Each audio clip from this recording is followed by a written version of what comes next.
Hi, you guys. Welcome back. My name is Carrie Penny. I am the Happy Crafty Homemaker, and today I'm going to be discussing kind of my methodology for being a mindful yarn purchaser in 2024. I know I've been promising this video for 2.5 months now. If you guys are at all familiar with my channel, you will already know, I'm an awkward duck. It sometimes takes me a little while to be able to get a video to where it actually makes sense and I don't just babble and ramble. Also, it's been a little crazy over here. We moved now 7 months ago. We're more or less now finally hitting that like stasis mode where we can start considering doing projects and stuff because we've hit stasis with the house. I can, we're on top of the maintaining of laundry to dishes to sweeping to, making sure things are getting done. Normal, daily, everyday things are actually getting done. We're finally in that stasis zone. Everything is unpacked. We're still missing a couple items that are not missing from the move, but missing from where we painted. And I'm pretty sure it's all 100% the guest room, which I need to fix because I have stuff in there I really need to get out of there. Yeah. So in January, I set goals. And a lot of you guys have asked me to kind of do a separate video discussing what I mean for myself when I say I'm going to purchase yarn mindfully this year. Not just my budget. So if you are new, my budget is based on 100 grams of an FO equal $1. I weigh all of my finished objects as I finish them, put them in a journal, and every month I can tick off, I've got an extra $25 this month, I've got an extra $4 this month that I can purchase yarn with. I do start with a starting amount of what I can spend in the course of the year. I don't want to take away the joy of finding new things I love, but at the same time, I want to be very mindful and intentional about what I'm bringing in. Obviously, I have a very extensive stash that has been built over the last 25 years.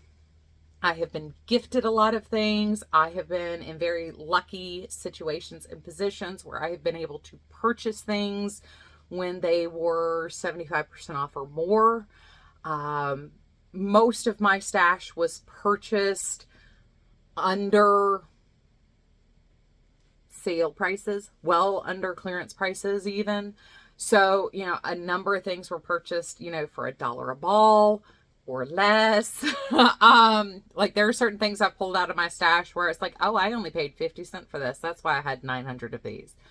So this was not something that, was, one day I woke up and spent thousands of dollars on yarn. That's not what happened here. Even with the Knit Pick semi-annual sale, very frequently I have purchased things that are more than 60% off their retail value. So this has been built slowly over the course of time. Over the course of the last 5 years, have moved twice now. I have literally taken every skein of yarn off the yarn wall and reorganized it 5 times in that 5 years. So I am intimately familiar technically of what I have, but I have reached a point of the inability to see what I have because there's so much in here. And that's what I'm trying to reduce. I don't want to get rid of anything because I am now left with only things I love and want to work with, but I can't see to choose what to work with next in a lot of cases. And I mean, it's a great place to be in theory, other than I get stymied looking at things going, I don't know what to make. I don't know what to do now. So I need to reduce that so I can continue to have pleasure and joy in making out of my stash.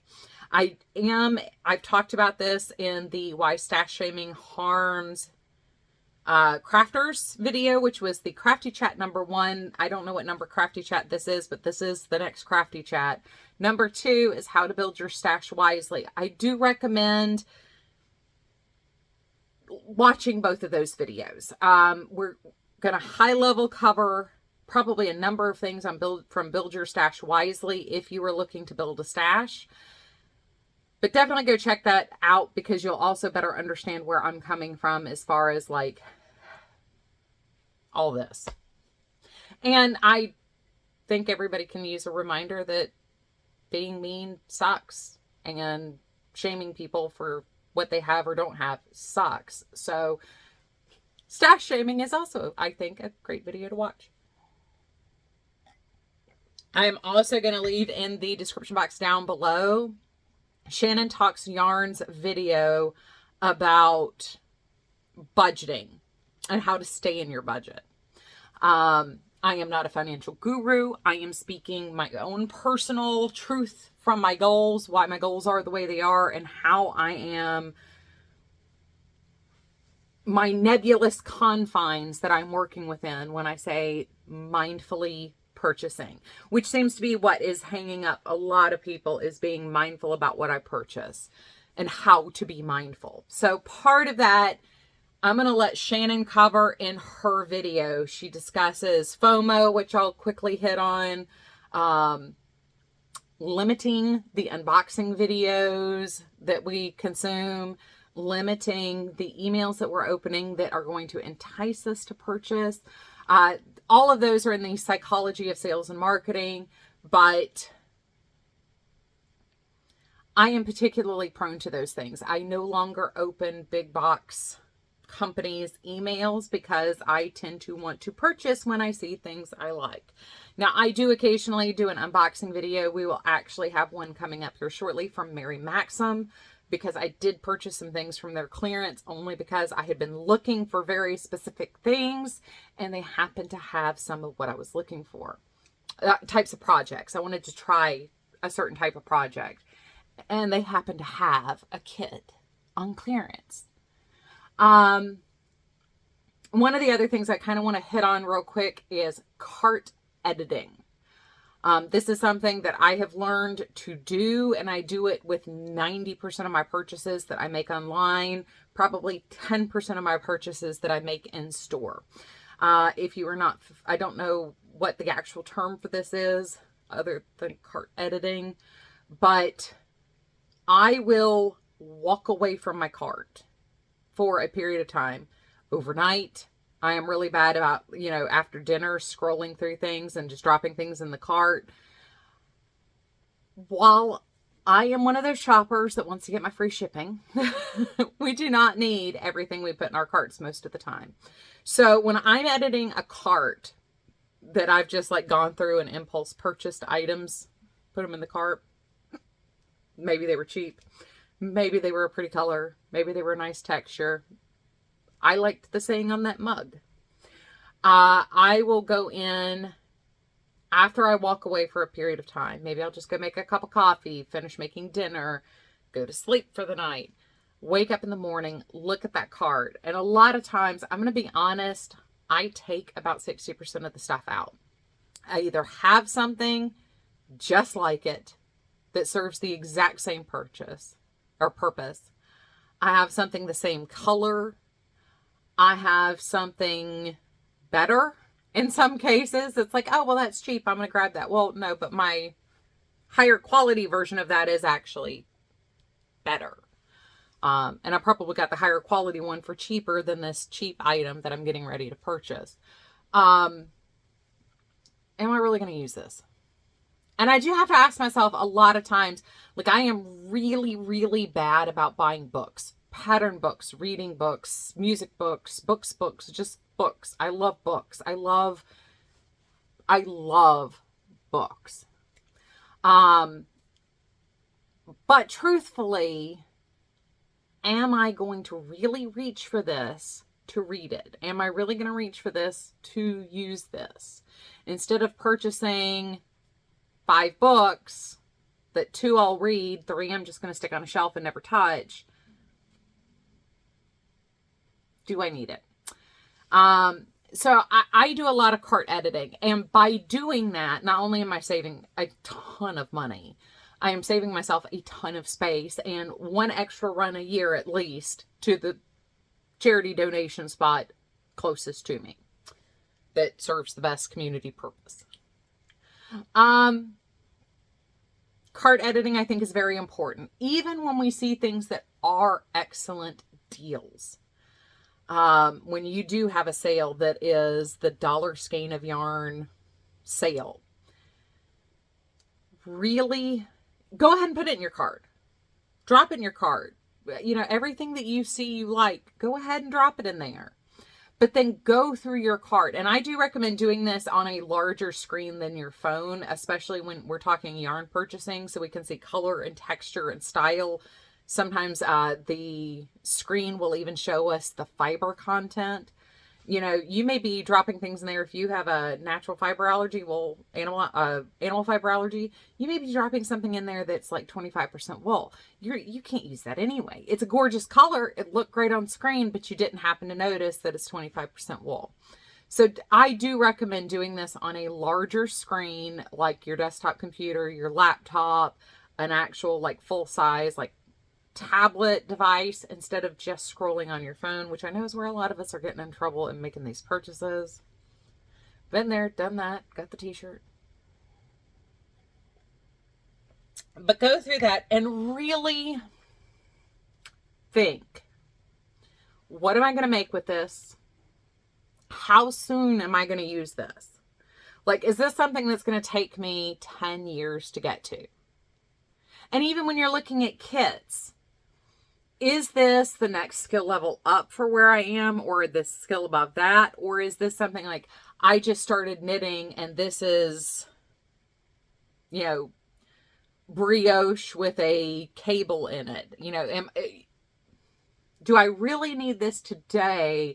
Or can I wait till the next year or two where the deal may be better? I may be more in love with the yarn and I'll get it used quicker. Maybe then it's time to purchase a kit that has something like this. Really think about what you intend to do with it before you click purchase on it. That was a weird sound from downstairs.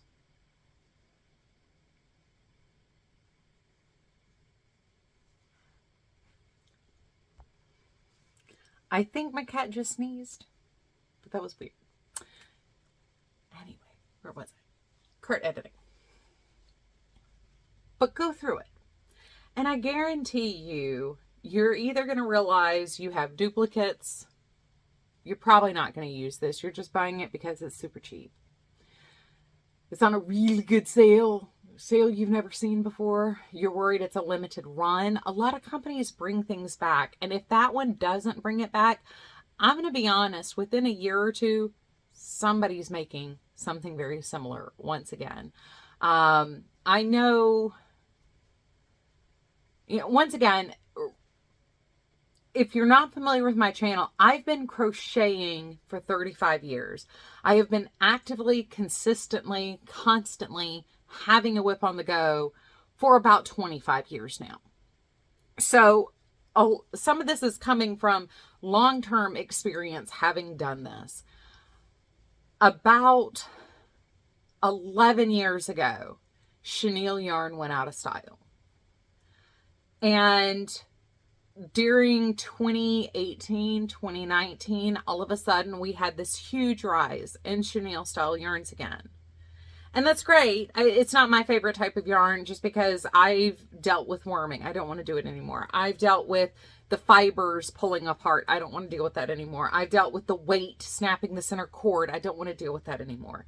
I just know for me, I don't want to do it anymore. For a little amigurumi, it's great. For a little pillow, it's wonderful.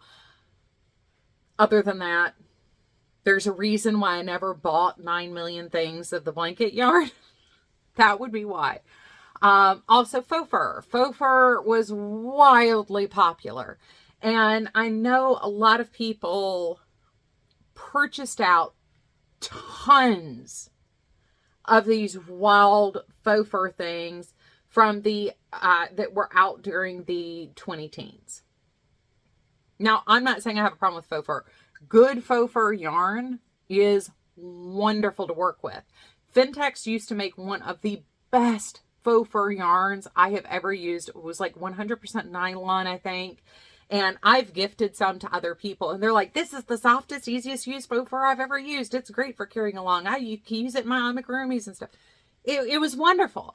And if you've got something like that where you know you love it, you know you're going to get use out of it, you're going to continuously want to come back to it, and you're afraid it's being discontinued for good because the style is going out, it will be back in 15 years in some form or another.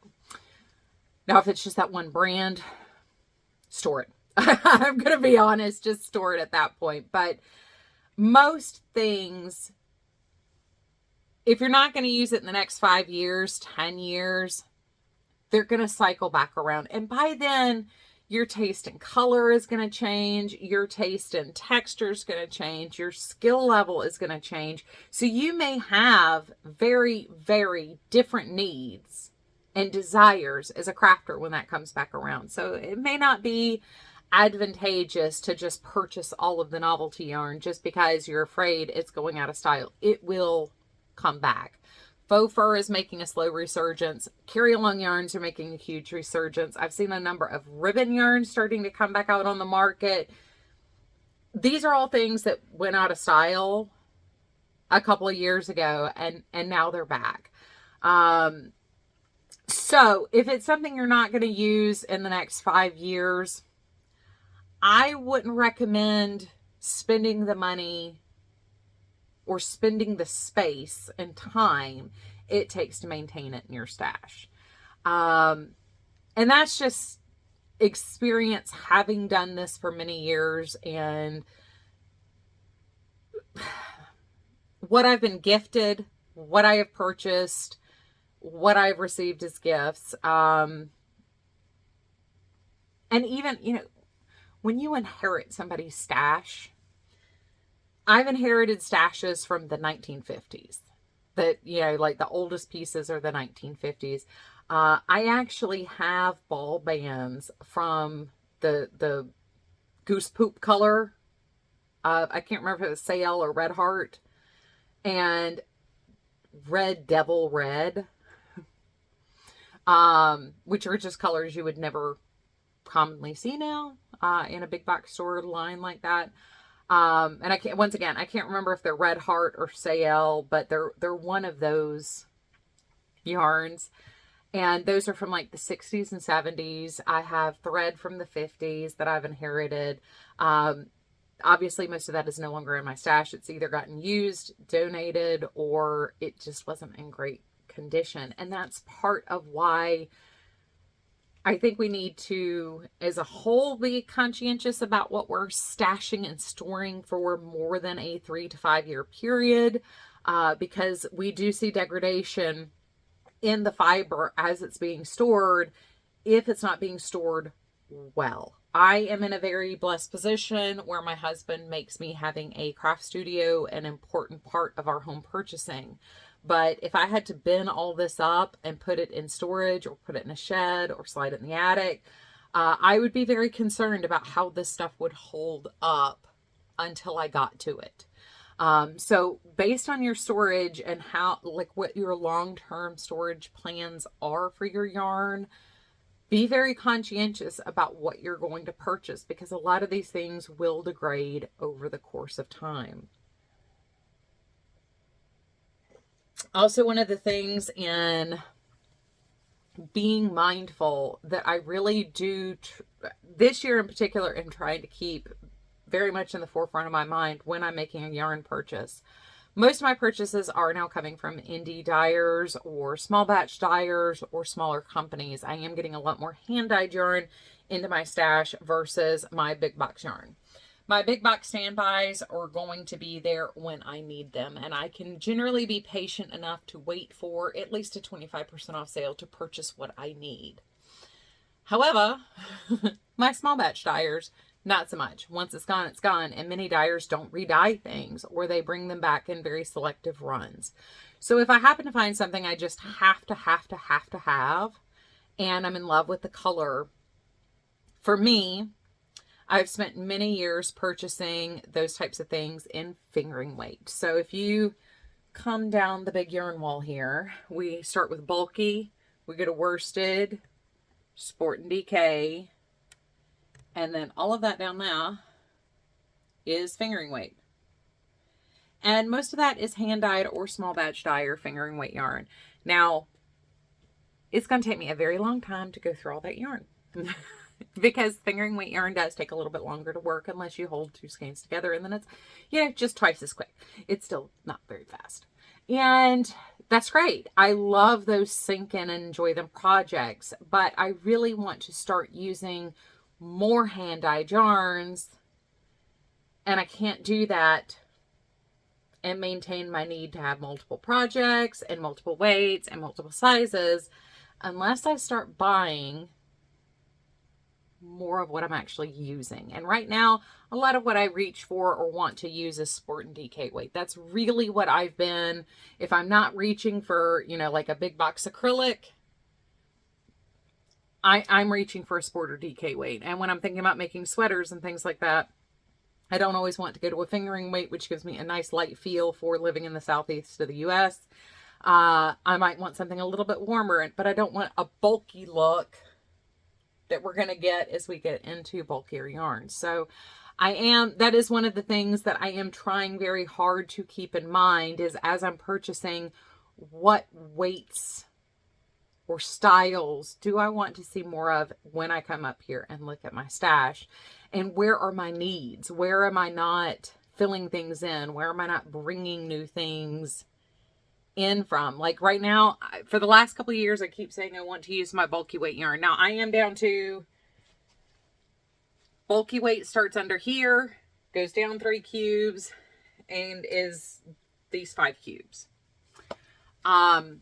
That's a significant reduction from where I was 4 years ago, but I'm just not reaching for it. I'm not finding it's moving through my stash. As much as I love the colors of the shawl in a ball, I just haven't been going for it and reaching for it. I still love what I have. I'm not getting rid of any of it, but I don't need to be purchasing more bulky weight yarn. So like I don't need bulky. I have enough fingering. I need to start filling in. Yeah, this is where I need more of that. And, you know, once again, considering what project you're going to be doing with it, or do you want this to be like a mix and match thing? Every year I go to the Southern Comforts Fiber Market in Charlotte, North Carolina. I love it. I take you guys with me every year. I've gone every year that it's been around, and I plan on going this year. It's right around my birthday.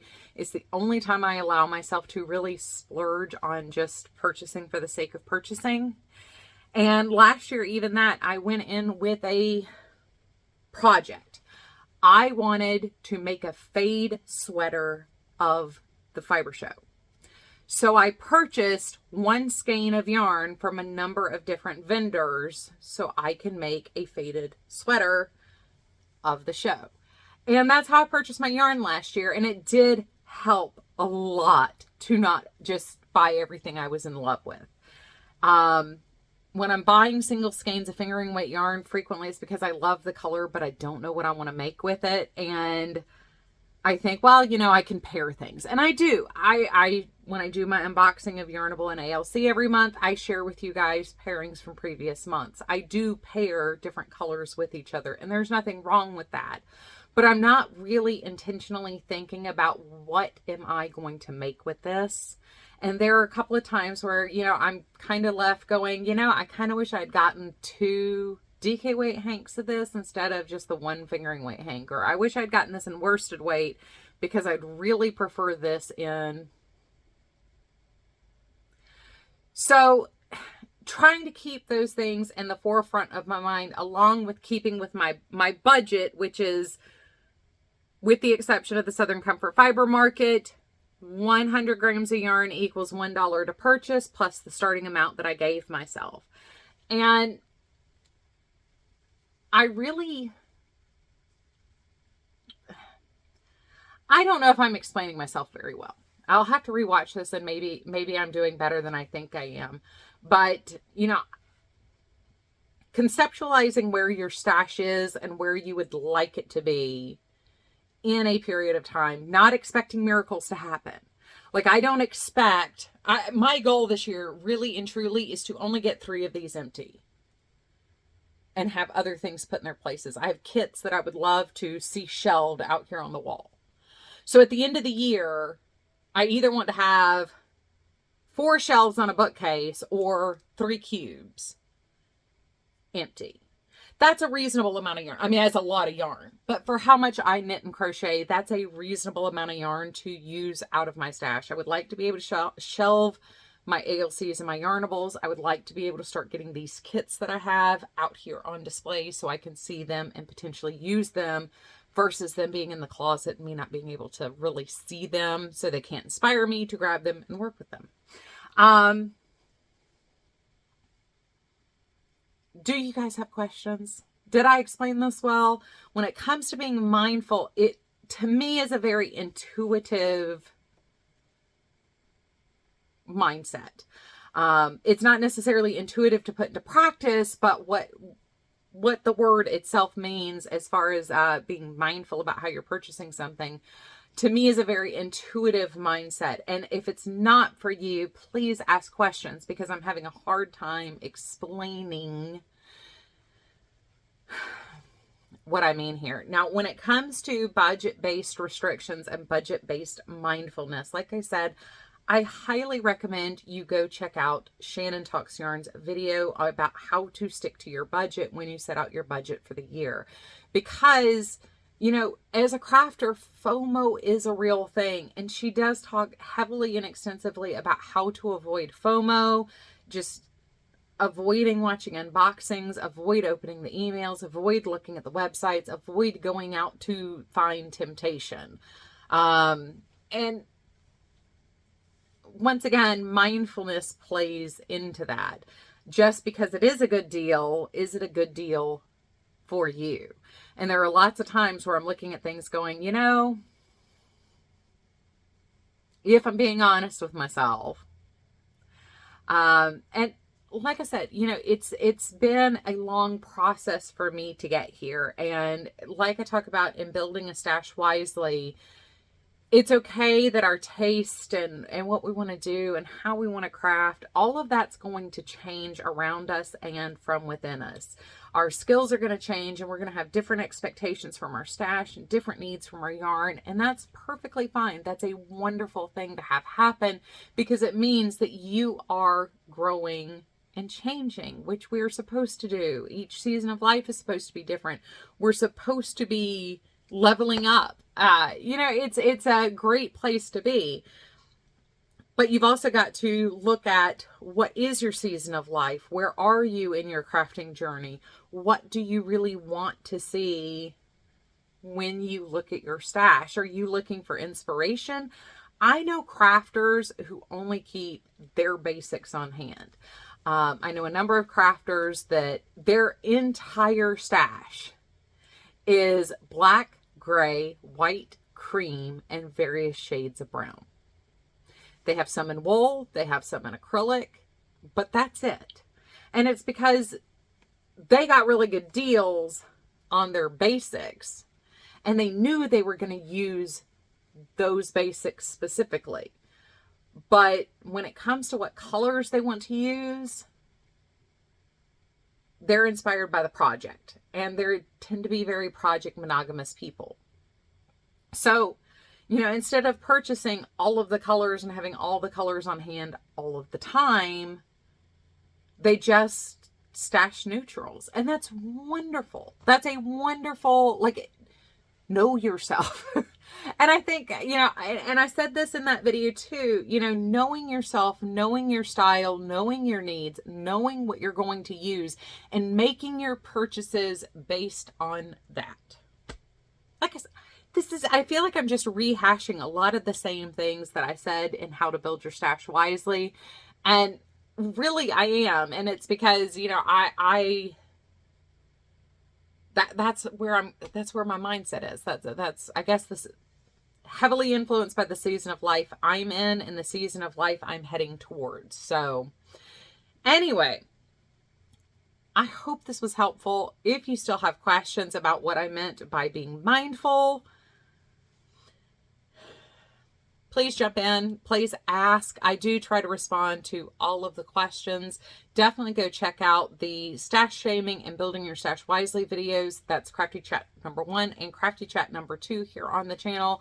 Both of those kind of go more in depth. They're much longer videos, especially the stash shaming. That's like a 45-minute video. We're only at half an hour here. Anyway, definitely go check out Shannon's video. I think she did an excellent job in walking through various different things you can do and how to stick to the budget you set for yourself, and explaining that a budget is personal, person to person. These are just guidelines for how to stick to your personal budget. So as far as mindfulness and crafting, definitely our mindlessness and purchasing supplies this year, definitely leave me a question down below if you have anything else you want to know about my personal process about being mindful in 2024 as I'm purchasing yarn that will feed the stash. So anyway, I love you guys. I will see y'all real soon. Please take care of yourselves. Bye, guys.